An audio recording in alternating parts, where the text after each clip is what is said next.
को तकलीफ सहन करनी पड़ती है वो कुछ ही दिनों की होती है, आप यह कह सकते हो कि 4 या 5 दिन की होती है, जबकि रेडिएशन रिलेटेड जो टॉक्सिसिटी और लाइफ लॉन्ग रहती है। सो जो एडवांटेज ये इसमें रहते हैं कि देखो, एक तो सिंपल ये इंसिजन लगता है, कोई रेडिएशन थेरेपी नहीं है, पेशेंट अच्छे से खाना खाता है, पेशेंट अच्छे से बोलता है। सो ये एडवांटेज होती है जो रोबोटिक सर्जरी आने से पहले नहीं होती थी। थोड़ा सा मैं आपको 10 मिनट और दूंगा, हम लोग डिस्कस करिए कि बेसिकली जो head and neck cancer speciality है क्या चीज है।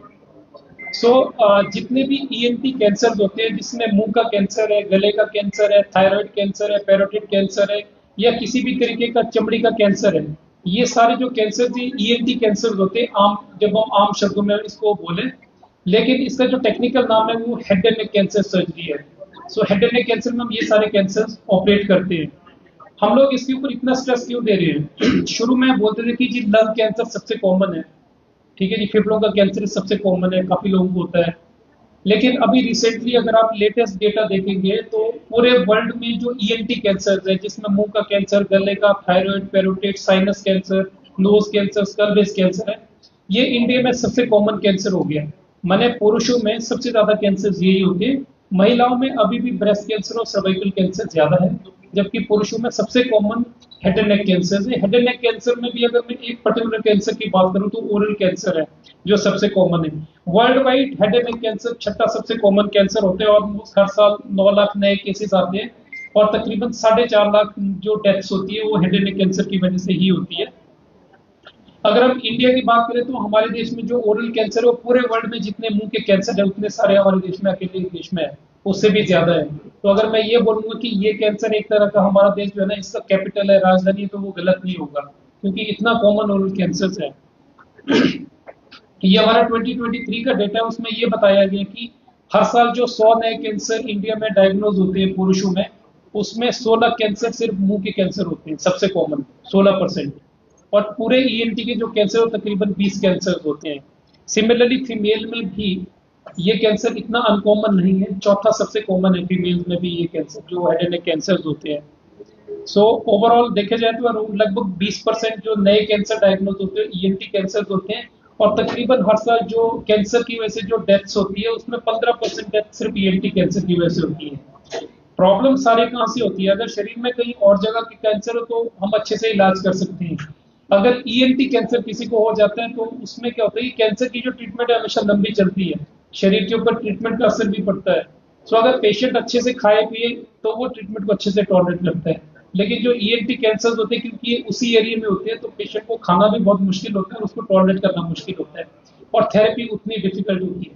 तो ऐसे केसेस में क्या होता है कि अगर किसी भी पेशेंट का इलाज ऐसी जगह हो जहाँ पे dedicated head and neck cancer surgeon हो तो आउटपुट उतनी अच्छी होती है। सो जितने भी ईएनटी कैंसर होते हैं by and large 95% tobacco, alcohol और स्मोकिंग से होते हैं।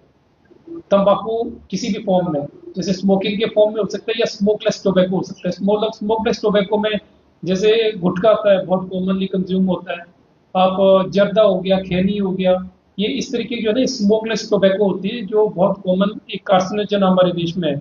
दूसरी सबसे बड़ी प्रॉब्लम हमारी कंट्री में क्या है कि हम लोग बेसिकली इन लोगों को एज ए हीरो कंसिडर करते हैं। ये बेसिकली एक्टर्स हैं जो एक मूवी में हीरो का रोल प्ले करते हैं। अभी आप देखोगे तो ये सब लोग जो है ना, जैसे ये बिमल, कमला पसंद, कमला बहार, समथिंग लाइक दैट, ये सारे जो है ना बेसिकली इलायची की ऐड कर रहे हैं। आप देख सकते हो सब जगह इलायची है, ये लोग टोबैको की ऐड नहीं कर रहे हैं। बट प्रॉब्लम ये है कि ये जो सारी कंपनी है they are famous for manufacturing tobacco products. लेकिन वो ये होता है कि बाई एंड लार्ज मेजोरिटी जो हमारा जो युवा है, जो यूथ है, वो इनको ब्लाइंडली फॉलो करते हैं और इनके पीछे इसका कंजप्शन शुरू कर देते हैं। तो मुझे ये लगता है कि हमें ये देखना चाहिए पहले कि वो लोग हीरो नहीं है, बेसिकली एक्टर्स हैं। अगर आप ऑन द कॉन्ट्रेरी साउथ के एक्टर्स देखोगे तो बाई एंड लार्ज मेजोरिटी 95% इस चीज को प्रमोट नहीं करते। आपने बहुत ही रेयरली देखा होगा साउथ का कोई भी एक्टर है जो इन चीजों को प्रमोट कर रहा हो। वो लोग क्लियरली बोलते हैं कि हम लोगों जो पब्लिक है उनकी हेल्थ के साथ खिलवाड़ नहीं कर सकते हैं। सो ये एक बड़ा मेजर रीजन है। तीसरा एक और चीज ये है कि मैंने काफी देखा है कि जब अल्कोहल कंजप्शन करते हैं तो उसके साथ ये भी देखा मैंने काफी लोग साथ में स्मोकिंग भी करते हैं। सो जब स्मोकिंग और अल्कोहल इकट्ठा कंज्यूम करते हैं उसमें जो कैंसर का रिस्क है ऑलमोस्ट 35 फोल्ड बढ़ जाता है, 35 टाइम्स बढ़ जाता है। उसका रीजन ये है कि जो अल्कोहल होता है वो बेसिकली जो स्मोकिंग में कार्सिनोजेंस होते हैं उनको बहुत इजीली जो है ना बॉडी में पहुंचा देता है, जिससे उसकी जो कार्सिनोजेनिक जो पोटेंशियल है वो काफी ज्यादा बढ़ जाता है। सो ये सबसे कॉमन हमारी कंट्री में, जिसकी वजह से ओरल कैंसर होते हैं बाई एंड लार्ज। ये कैंसर दिखते कैसे हैं? मैं सिर्फ एक ही चीज बताऊंगा आपको, जो ईएनटी कैंसर है ना, इनको डायग्नोज करना बहुत आसान है। हालांकि ये बहुत डिफिकल्ट ट्रीट करने के लिए तो, बट इसका डायग्नोसिस बहुत आसान होता है। कैसे? जैसे फॉर एग्जांपल मुंह का कैंसर है, अगर कैसे पता चलेगा हमें कि ये सस्पिशियस है कि नहीं है? जितने भी मुंह के कैंसर होते हैं वो हमेशा छाले के रूप में निकलते हैं। छाला होता है जिसमें पेन बिल्कुल भी नहीं होती है। तो जितने भी नॉन हीलिंग अल्सर्स हैं, जो हफ्ता 10, नॉर्मली जितने काफी सारे लोगों को छाले होते हैं पर वो हफ्ता 10 दिन में ठीक हो जाते हैं, एट मैक्स 2 वीक्स। कोई भी अल्सर जो 2 हफ्ते से ज्यादा मुंह पे हो और जिसमें दर्द नहीं है, उसमें कैंसर का सस्पिशन बहुत ज्यादा रहता है। जो भी इन्फ्लेमेटरी अल्सर्स होते हैं, जो मुंह में छाले थे जो अपने आप ठीक हो जाते हैं, उसमें दर्द होती है, हमेशा सब लोगों ने एक्सपीरियंस किया होगा। लेकिन जो कैंसर वाले छाले हैं वो शुरू में बिना दर्द के रहते हैं और तकरीबन 2 हफ्ते से ठीक नहीं होते। अगर किसी को इस तरीके का कोई भी लक्षण आता है, उनको इमीडिएटली जो भी नियरेस्ट जो भी ईएनटी स्पेशलिस्ट है उनको दिखाना चाहिए, उसमें कैंसर का रिस्क बहुत ज्यादा हो सकता है। इन छालों में दर्द कब आती है? जब पेशेंट बहुत एडवांस्ड हो जाता है। जैसे आप ये देख सकते हो कि ट्यूमर ऑलरेडी बहुत एडवांस्ड हो गया है।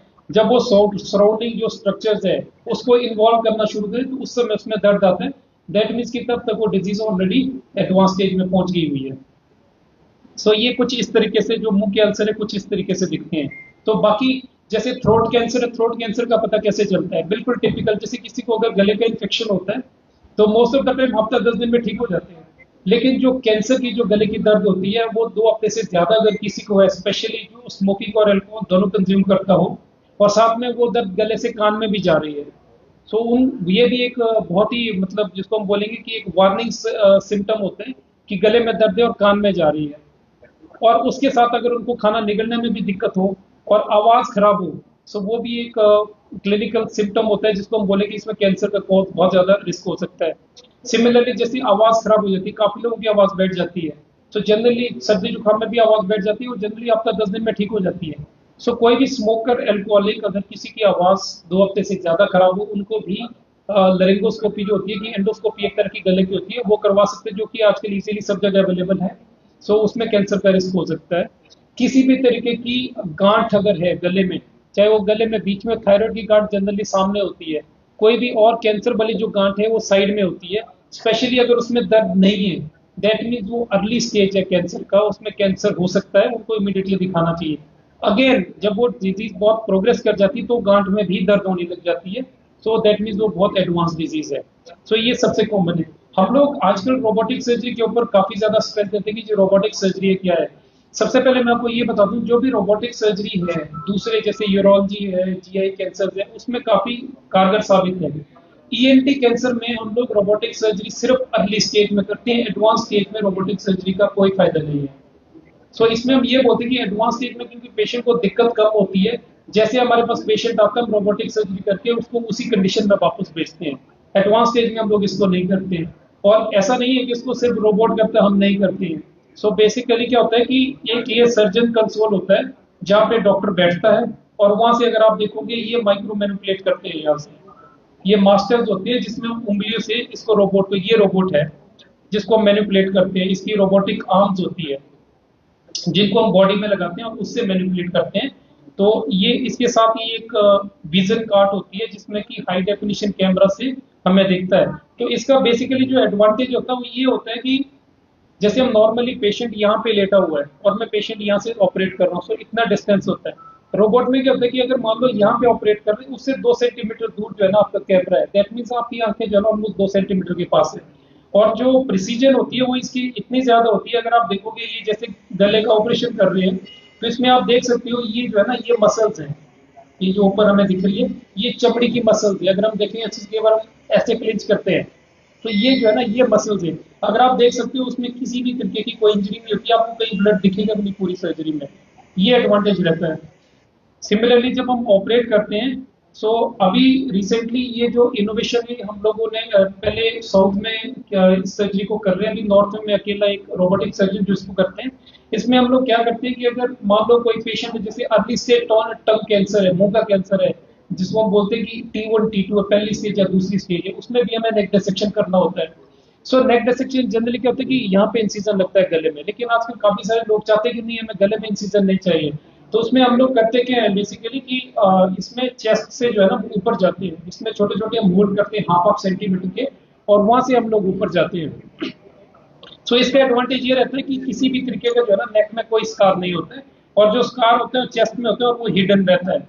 ये आप देख सकते हो इस तरीके से जो है ना, यहाँ से हम डालते हैं और उसके ऊपर से हम ये रोबोटिक आर्म्स, ये रोबोटिक आर्म इसमें लगी हुई है, और हम उसको जो है ना अपने जो मास्टर्स हैं उससे मैनिपुलेट करते हैं। ये हमारे पेशेंट के साइड में असिस्टेंट होते हैं जो यहाँ पे हेल्प करते हैं, और हम लोग बेसिकली यहाँ ये जो कंसोल है यहाँ से बेसिकली हम ये सब कंट्रोल करते हैं।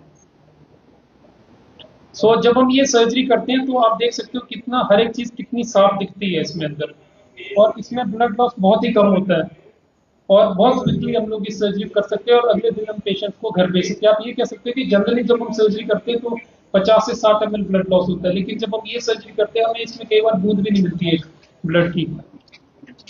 कहाँ पे हम रोबोटिक सर्जरी करते हैं, तो हमेशा हेड एंड नेक में जो रोबोटिक सर्जरी का रोल है वो सिर्फ अर्ली स्टेज में, एडवांस स्टेज में नहीं है। अर्ली स्टेज में जैसे टॉन्सिल कैंसर है, बेस ऑफ टंग है, एपिग्लोटिक कैंसर है, या रेडिएशन के बाद कैंसर कुछ बच गया है जो ठीक नहीं हो, उसमें रोबोटिक सर्जरी काफी कारगर साबित है। थायराइड कैंसर, गले में थायराइड इतना कॉमन है, थायराइड कैंसर गले में छोटी सी गिटली होती है जो थूक निगलने से मूव करती है ऊपर नीचे, कोई भी नहीं चाहता कि फ्रंट में किसी भी तरीके का इंसीजन आए, तो उस केस में हम रोबोटिक सर्जरी से करते हैं। इसमें यहाँ पे ना इंसीजन देके छोटे छोटे इंसीजन चेस्ट में देते हैं, वहां से ऊपर जाते हैं। देन स्नोरिंग, स्नोरिंग एक इंपॉर्टेंट कंसर्न है। आजकल आपने देखा होगी खराटे आना कितनी गंभीर समस्या बन गई हुई है, काफी लोग भी खराटे आते हैं, लेकिन जब ऐसे किसी मरीज को जिसको खराटे आते हैं अगर उनको साथ में ये लगे कि मुझे दिन में लंच करने के बाद मेरे को अगर मैं 5 मिनट के लिए बैठूं तो मेरे को एकदम से नींद आनी शुरू हो जाती है, या फॉर एग्जाम्पल कि अगले दिन हमारा काम में जो है ना मन नहीं लगता है, या थोड़ा सा ड्रॉजीनेस रहता है, या सुबह मॉर्निंग में उठने के बाद हमें थोड़ा हेडेक रहती है, दैट मीन्स कि रात को जो वो सोए वो जो नींद है वो क्वालिटी नींद नहीं है, उनको ऑब्स्ट्रक्टिव स्लीप एपनिया की दिक्कत हो सकती है। उन केसेस में उनको जो है ना जो भी नियरेस्ट ईएनटी स्पेशलिस्ट है उनको दिखाना चाहिए, ये बीमारी ठीक हो जाती है। इसके जो लॉन्ग टर्म इफेक्ट्स हैं वो बहुत खराब है। आप लोगों ने सुना होगा कि ड्राइव करते करते ड्राइवर को नींद आ गई और एक्सीडेंट हो गया, लेकिन हमारे देश में कितने लोग रोज ड्राइव करते हैं, कम से कम 5-6 करोड़ लोग ड्राइव करते हैं। सब लोग तो लोग सबको नींद तो नहीं आती है सोते हुए, ये नींद जो बेसिकली आती है उसको आती है जिनको रात को खराटे की समस्या और जिनकी रात की जो नींद है क्वालिटी नींद नहीं है, डिस्टर्ब नींद है।